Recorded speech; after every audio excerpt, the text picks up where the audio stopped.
This news update is brought to you by... Say hello to Shanta. Shanta is an entertainer, but she also loves to be entertained, which is why she has Flow TV brought to her through Flow's 100% fiber to the home network. It's great for busy Shanta because she can control the time she watches her favorite shows, play back from the start in case she missed it, or even record with cloud video recording. And with her Flow services bundle, enjoys much more for much less. Visit any Flow retail outlet, call 1-800-804-2994, or visit discoverflow.co to find out more. One-of-a-kind connection. This is how we flow.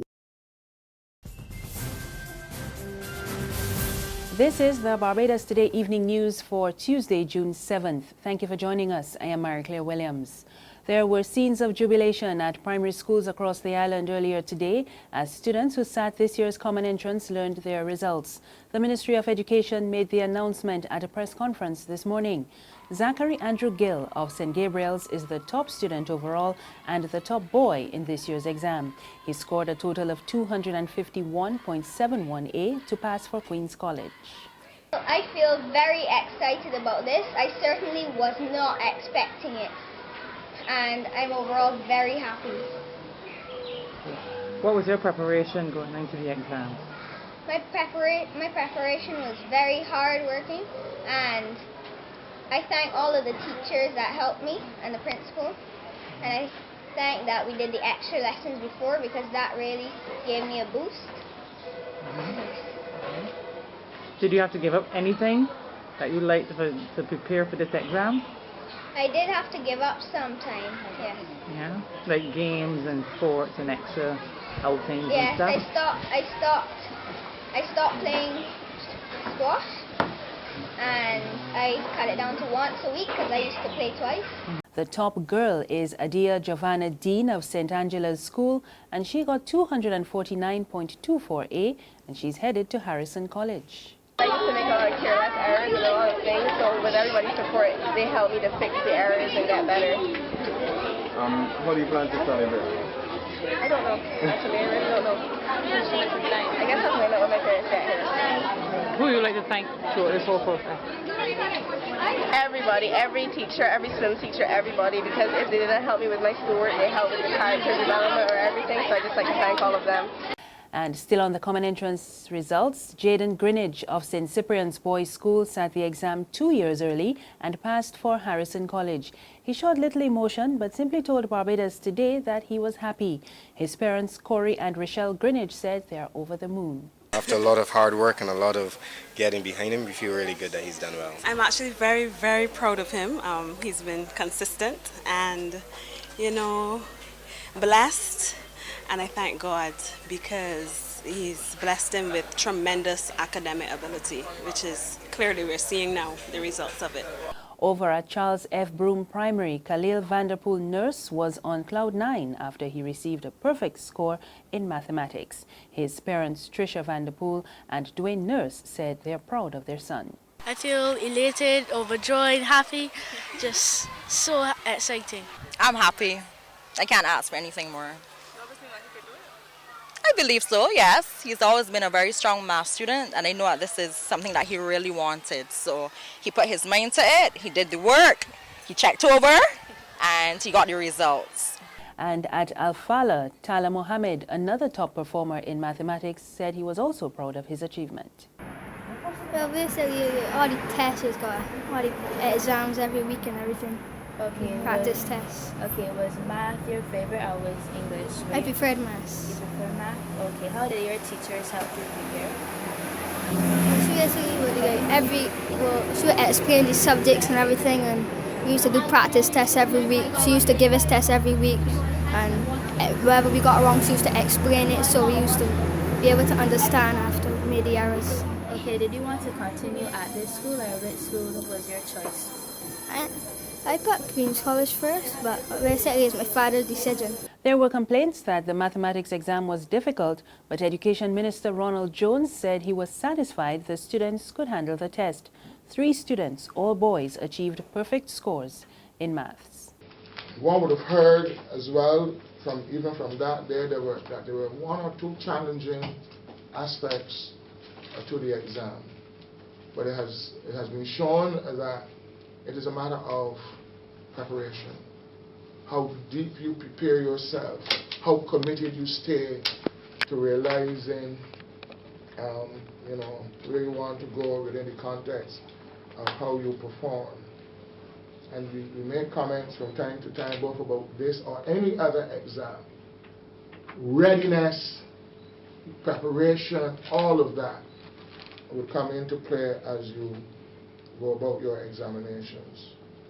And this exam is no different. In other news this evening, police are reporting that Michael Mapp, whose body was discovered in a shallow grave in St. Philip last month, was murdered. A statement from the Royal Barbados Police Force says an autopsy revealed that the 42-year-old died from gunshot wounds. His body was discovered by family members who went searching for him. Mapp was not seen since May 18, but police say he was reported missing on May 23rd. Two brothers have been arrested and charged with last month's murder of Colin Forde of New Orleans, St. Michael. The city businessman was gunned down on the night of May 10th.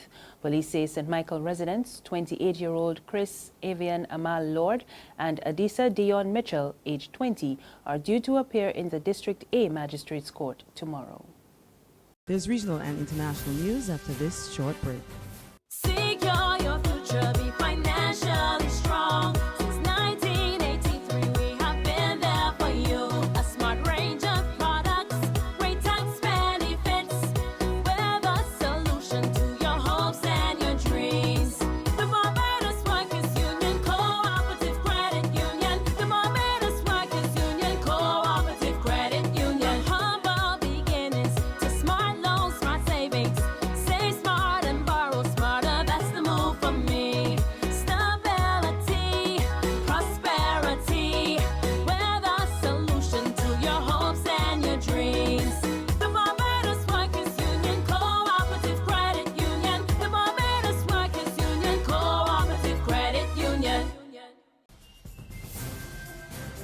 Welcome back, and with news from the region, Alan Chastanet was sworn in this afternoon as the 6th Prime Minister of St. Lucia.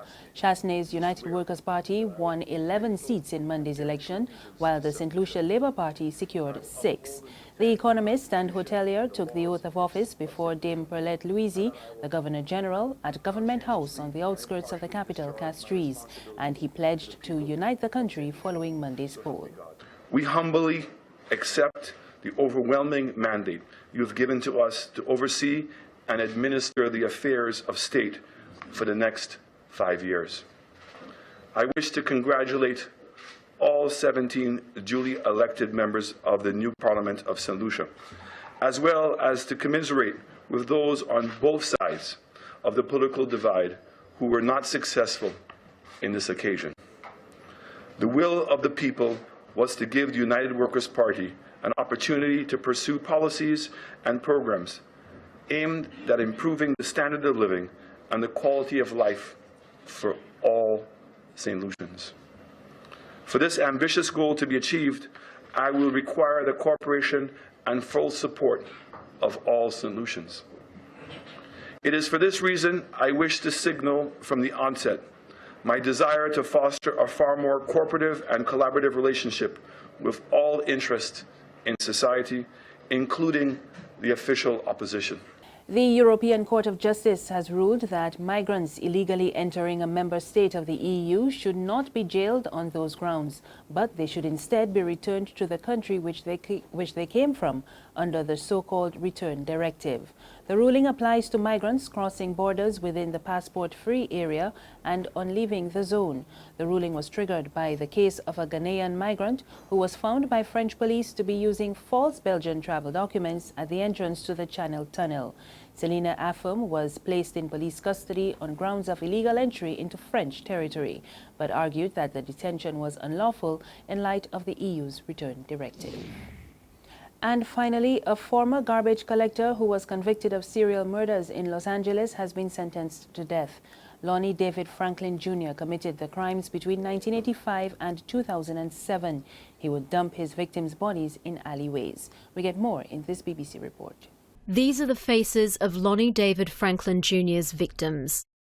The serial killer was convicted of shooting 7 women to death between 1985 and 1988. Years later, he then embarked on a second round of murders, strangling a 15-year-old girl and killing 2 other women between 2002 and 2007. We, the jury, in the above-entitled action, fixed the penalty for defendant Lonnie David Franklin Jr. as death by execution as to count 1. After being convicted last month, a jury spent 8 hours deliberating on whether to recommend the death penalty. Franklin sat impassive in court, listening as the decision was read out. The death sentence for all 10 murder counts. The former garbage collector preyed on poor and vulnerable young women, dumping their bodies in dustbins and alleyways. He was finally caught after DNA linked him to the victims. And that's where we end this evening's news. Remember, there's more on our website, www.barbadostoday.bb. You can also subscribe to our e-paper, email updates, and like us on Facebook.